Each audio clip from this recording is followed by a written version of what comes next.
Senator AS, PKC itu keji dan tak tahu malu, hanya langkah ini yang bisa menundukkannya. Pada tanggal 7 Mei Senator AS, Rick Scott menyampaikan kecaman tajam terhadap Partai Komunis China, PKC, dalam sebuah wawancara di Harvard Kennedy School, menyebut tindakannya sebagai keji dan tak tahu malu. Scott menyatakan, China Komunis telah memilih untuk menjadi musuh kita. Hal terpenting yang bisa dilakukan setiap warga Amerika sekarang adalah segera berhenti membeli produk buatan China Komunis dan mulai mendukung barang-barang buatan Amerika. Ia menambahkan, satu-satunya cara kita menghindari perang dengan China adalah jika ekonomi mereka benar-benar hancur, karena saya percaya selama mereka punya uang, kita akan berakhir dalam perang.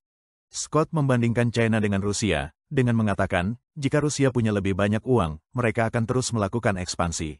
Itulah Putin, itulah juga Xi Jinping, atau lebih tepatnya, begitulah sifat rezim mereka. Ia menyerukan penghentian total perdagangan AS-China, kita seharusnya tidak berdagang dengan China sama sekali. Kita harus memberitahu mereka hari ini, kalian berbohong, menipu, dan mencuri.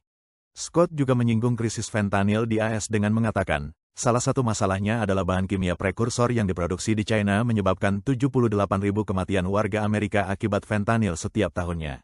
Ia mengkritik ketidakpatuhan jangka panjang Beijing terhadap aturan perdagangan internasional, mereka tidak pernah mematuhi aturan WTO. Mereka tidak menghargai perlakuan negara paling disukai. Mereka juga gagal menepati perjanjian dagang yang dicapai selama pemerintahan Trump. Tidak sekalipun mereka menepati janji. Jika saya membuat kesepakatan dengan Anda dan Anda menipu saya, menurut Anda apakah saya akan membuat kesepakatan kedua? Tidak, saya akan berkata, saya tidak akan berbisnis dengan Anda lagi. Saya tidak mempercayai apapun yang Anda lakukan. Saya tidak percaya sepatah kata pun yang diucapkan Xi Jinping, dan saya tidak percaya apapun yang dilakukannya. Scott merujuk pada hubungan pribadinya dengan tokoh pro-demokrasi Hong Kong, Jimmy Lai. Teman saya masih dipenjara di China karena mendirikan surat kabar di Hong Kong dan menyuarakan kebenaran tentang Xi Jinping. Namanya Jimmy Lai. Ia telah berada dalam kurungan isolasi selama 4 tahun. Itulah sifat sejati China di bawah PKC. Ia menyoroti sejauh mana ketergantungan pemerintah AS terhadap teknologi dan barang dari China. Saat saya memasuki Senat 6 tahun 3 bulan yang lalu, 85% drone yang dibeli pemerintah federal berasal dari China. Apakah Anda akan membeli peralatan penting dari musuh Anda? Mereka sendiri yang memutuskan menjadi musuh kita. Butuh waktu 5 tahun bagi saya untuk membuat militer berhenti membeli drone-drone itu. Butuh waktu 6 tahun untuk akhirnya menghentikan masuknya drone baru dari China ke pasar kita dalam 12 bulan ke depan. Hingga hari ini, hampir semua obat yang digunakan oleh militer kita berasal dari China. Itu benar-benar kebodohan, itu musuh kita, dan itulah peran yang mereka pilih. Ini harus diakhiri. Ia memperingatkan rakyat Amerika tentang konsekuensi berdagang dengan China. Setiap kali Anda membeli sesuatu dari China, Anda membantu pemerintah mereka membangun militer yang akan merampas kebebasan Anda.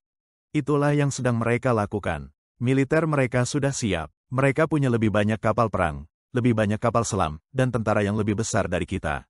Mereka sedang mempersiapkan perang melawan kita. Mereka menginginkan Taiwan, tapi Taiwan bukan bagian dari China. Secara historis, Taiwan hanya berada di bawah kendali China untuk waktu yang sangat singkat.